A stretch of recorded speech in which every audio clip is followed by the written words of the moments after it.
We're here with Mike Bithell. Well, I'm not Dan, obviously. I've noticed that. I don't know. It's the lack of glasses, the incredibly straight hair. You put effort into that hair. Yeah, shut up. It's professionally straightened. You woke up this morning, you straightened that hair, right? That's me getting used to straightening my hair for 6 years in a row. It's cool, man. It's cool. That's embarrassing to me. I'm just jealous because of this is not working for me, to be honest. You could try on the Dan wig. I won't try on the Dan wig. Dan's Dan. Dan, I'm not gonna. It feels wrong to even mention him. Like I feel without him here to defend himself, it's weird.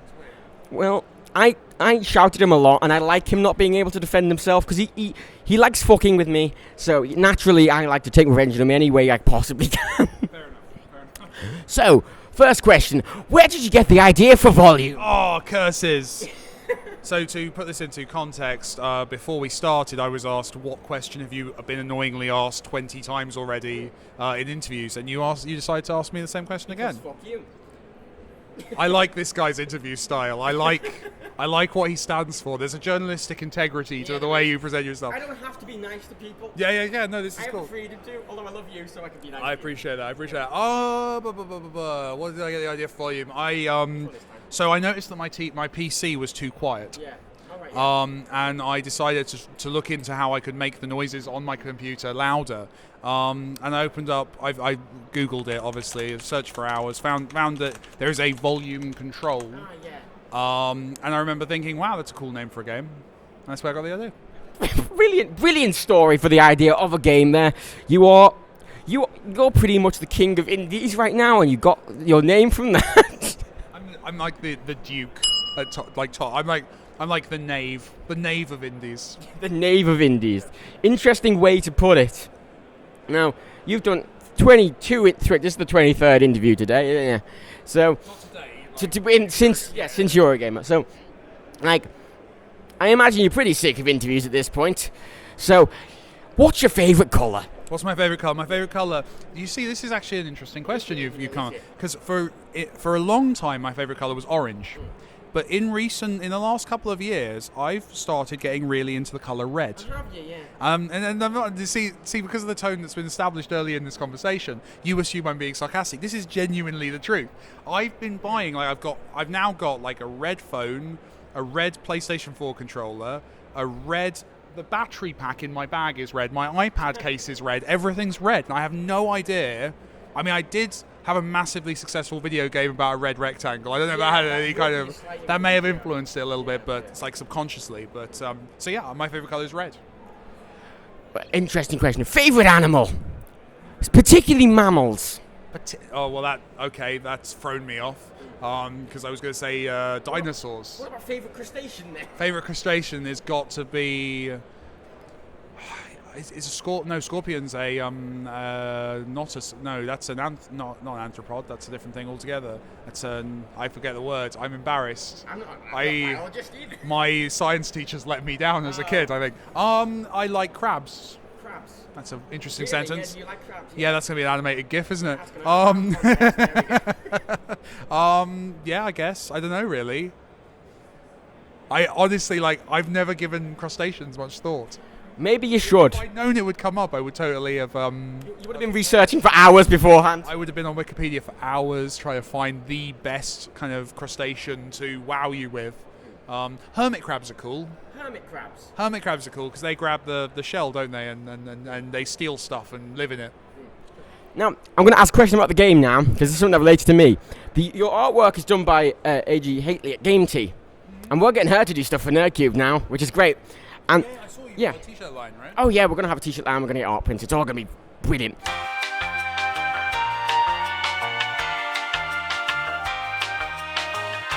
Now, what made you go to them? Like, what did you find? What did you find them through? What made you go to them for the artwork? I just really love AJ's stuff.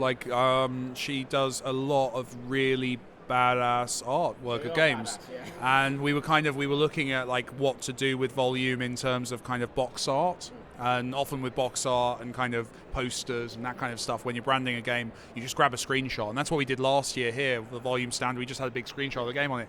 and we were getting a bit bored of it. Like, it felt like we needed something a bit more fresh and cool and interesting and different, and something that will stand out when we put it on Steam and on the PlayStation Network and stuff. Something that looks cool and attracts the eye. And I just love her stuff. And she did a really cool version of the character.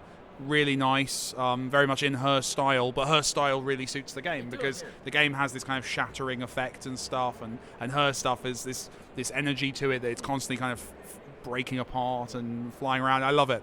So yeah, she did that, and it's gorgeous, and I'm using it on everything. We have a concept artist called Daz Watford who kind of designed the character, obviously, for the game, but I love her take on it. I love her version. I know Dan.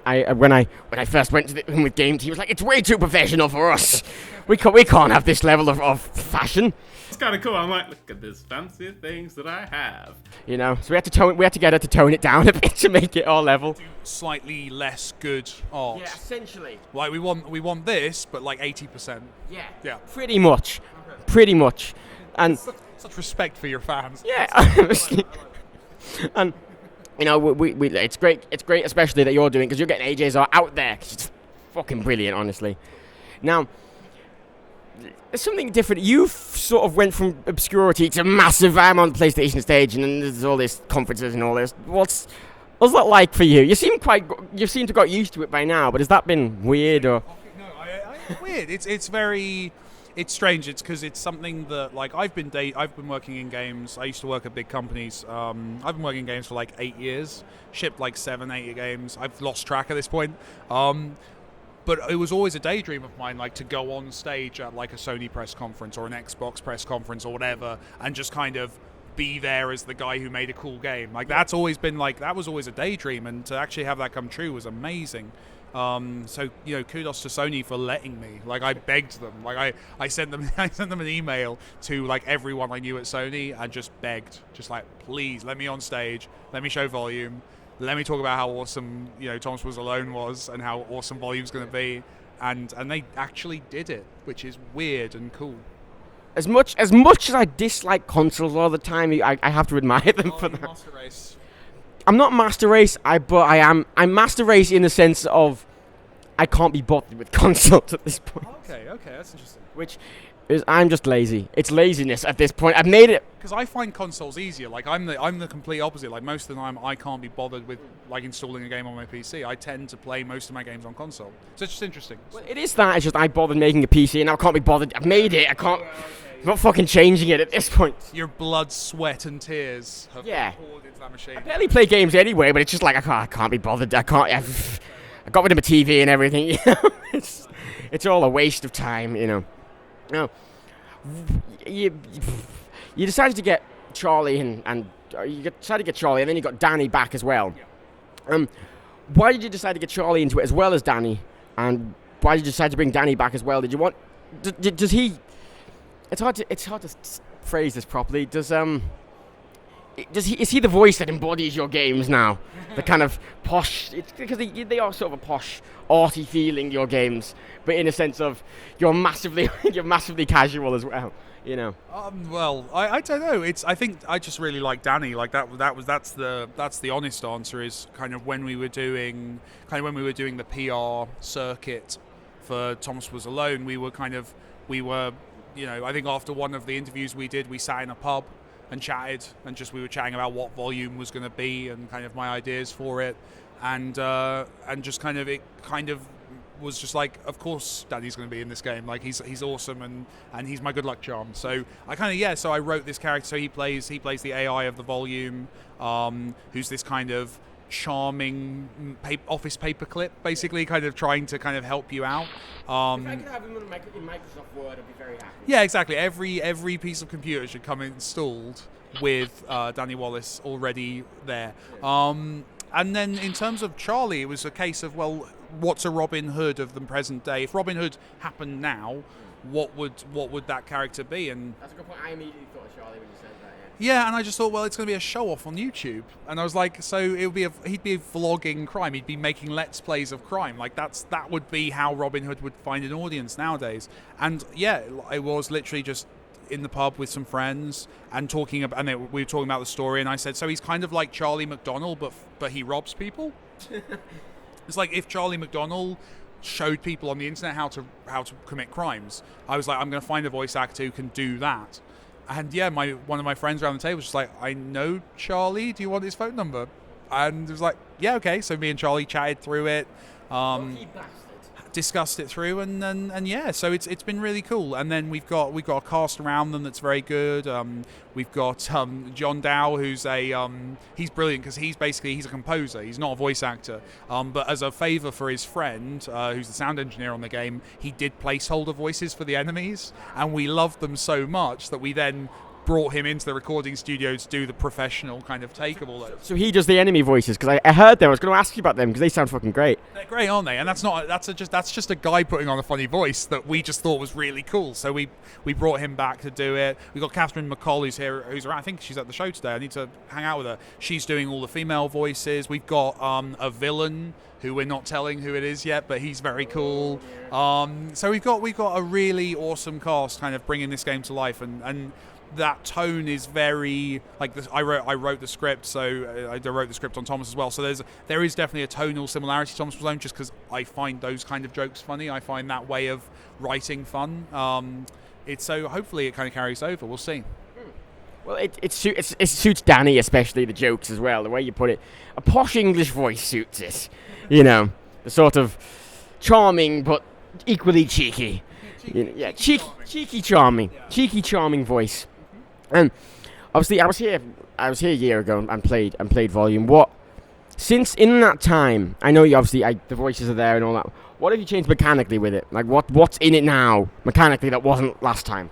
Well, in the demo, this is the really interesting thing about bringing the game to a show 2 years in a row, is that actually, in terms of the demo, the stuff that people out there are actually playing hasn't actually changed that much, because it's kind of early-ish levels from the game. We've got a new ability in there, which is the Figment, which is that you can launch basically a fake you that enemies will be distracted by and chase after and try and kill, letting you kind of sneak around behind them and stuff.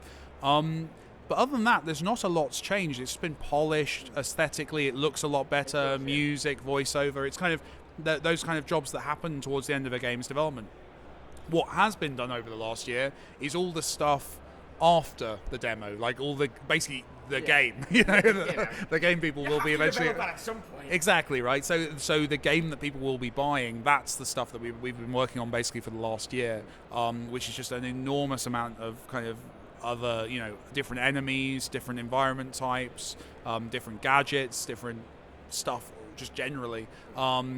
Which we're not going to show at an event like this, because basically the demo would be 4 hours long, which we've done. We did, I think it was a Eurogamer a while ago, we did a Thomas Was Alone, we brought Thomas Was Alone to it, and we had the whole of Thomas Was Alone. And what happened was we had like 3 people played it a day, because they just sit down, and we had guys would just sit and play the whole game through, which was fine. People would watch it, but like literally 3 people played the game, and they'd already played the game, so they didn't buy it. So not the best PR then. The best marketing we've ever done. So now what we do is, especially with Volume, so it's an EGX specific demo. It's an EGX specific demo. Those levels may not even be in the final game. They're there to kind of give you a quick taste of how the game feels. Maybe take kind of 10, maybe 15 minutes each. It means we can get through a lot of people. A lot of people get to try the game, and we're not spoiling anything for when they eventually hopefully play the full thing. That's good, at least. Now, last professional question here. This feels like we're gonna kiss. This feels like just leaning in. Just get the hair and go. Who, sir, is your favourite interviewer from today so far? I would say from today, I've only done 2 interviews. So it's a tough one.